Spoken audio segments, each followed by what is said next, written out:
Okay, this is my first flight with my Moz 7, and just a kind of a shakedown flight. We're taking off in angle mode here, and we're going to switch into Acro Mode here in just a moment. It'll show up as air on the OSD screen over there, and we're going to fly over that mountain over there and see what this thing can do.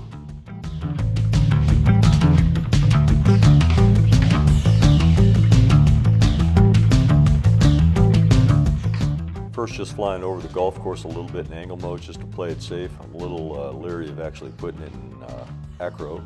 Just went to Acro right there, and there's the sun setting back there in the distance. I fly a lot over this hill. This is sort of my practice hill right here. Been going over this thing for years with my DJI drones, but it's the first time with this thing.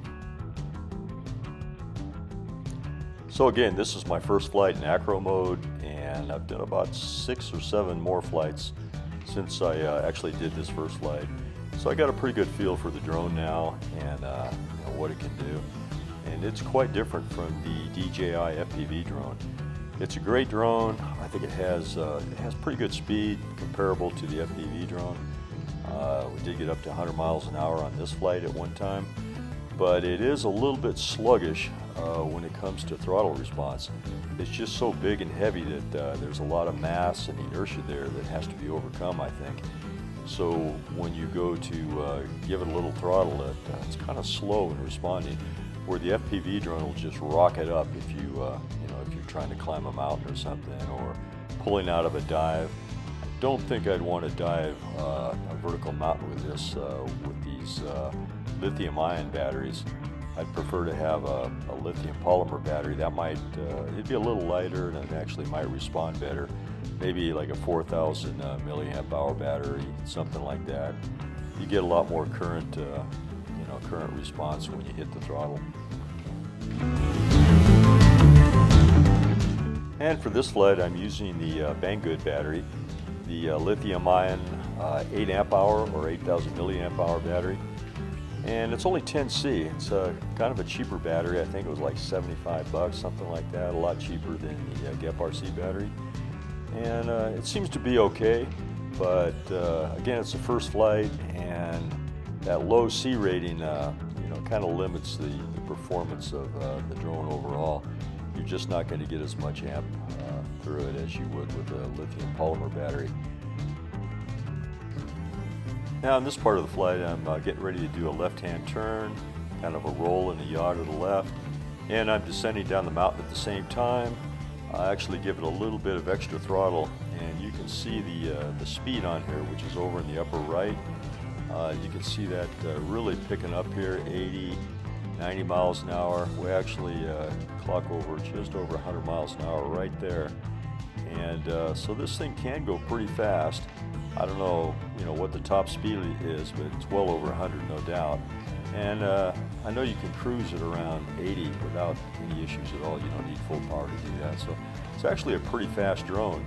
And on this flight, my speed was actually a little higher than I probably should have done. So looking at the OSD screen, you'll notice there's a lot of things flashing and a lot of things going on. This is just the default settings that the drone actually came with, and I've made a lot of changes to this after this flight, after a few more flights, to give me additional information that I think is going to help me with the flight. I like to study a lot of this stuff. I'm kind of a numbers guy. Just review it afterwards, see what's actually going on, and I think it can be really helpful. The flashing voltage up in the upper left and the land now that's in the center of the screen, the Betaflight thinks, or the drone thinks, this is actually a lithium polymer battery, and so the warning is set to 3.5 volts, and I've since lowered that down to 3 volts so that I don't get an annoying land now warning in the middle of the screen the whole flight. So I've done a lot of things like that, and you'll notice right below the flashing voltage, there's a number there. It's just over 1,000 right now. That's the milliamp hours that have been drawn so far into the flight. And that number is way off, and that really caused me some problems on this flight. I assumed it was at least somewhat close to accurate, And at this point, we're 7 minutes into the flight. It says I've only used a little over 1 amp hour, or 1127 milliamp hour. And in reality, I'm sure I'm closer to 4,000 or 5,000 milliamp hours of actual usage. And so I'm thinking the whole time that everything's cool. I got plenty of battery left, but my battery voltage above that is telling me something else. I should have paid more attention to that, and you'll see why here in a little bit. Another factor affecting this flight was the outside air temperature. It was 92 degrees out, pretty hot. And the problem with that is that the battery's already hot, and as you continue to fly, the battery gets hotter and hotter. That increases the internal resistance, and that resistance causes the voltage to drop, and as a result you get less and less current supplied to the ESC and to the motors. So that's kind of a problem. You get sort of a runaway effect, and as the flight continues it gets worse and worse. So we got that going on also. At this point in the flight I wasn't too concerned. The voltage is pretty low, but it's not below 3 yet, and the milliamp hours was so low that I thought, man, there's just plenty of juice left in that battery, so I wasn't too concerned about anything. And you'll notice that every time I back off on the throttle, the voltage goes up above 3, so I thought, well, okay, I think I'm in pretty good shape here. We'll just carry on like we are and see what happens, try to get a little bit more mileage out of this thing. I was really interested in seeing just how many miles I could get out of a pack. At this point I was noticing that the voltage wasn't recovering as much as it was before, and it was pretty much staying below 3.0 volts, so I was getting a little concerned. But I kept looking at that milliamp hour figure, the amount that had been used, and it seemed like, well, maybe it's okay, maybe it's just a bad voltage reading. Couldn't really be sure, but I decided right about here, I thought, well, I think it's maybe a good time to bring her back and land her, and I'll figure this thing out later.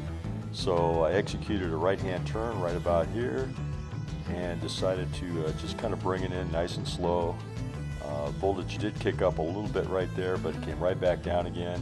So something wasn't right. So I'm heading right back toward home, and I'm just going to let it land out there in the golf course, or I'm going to try to land it out there in the golf course with control, of course.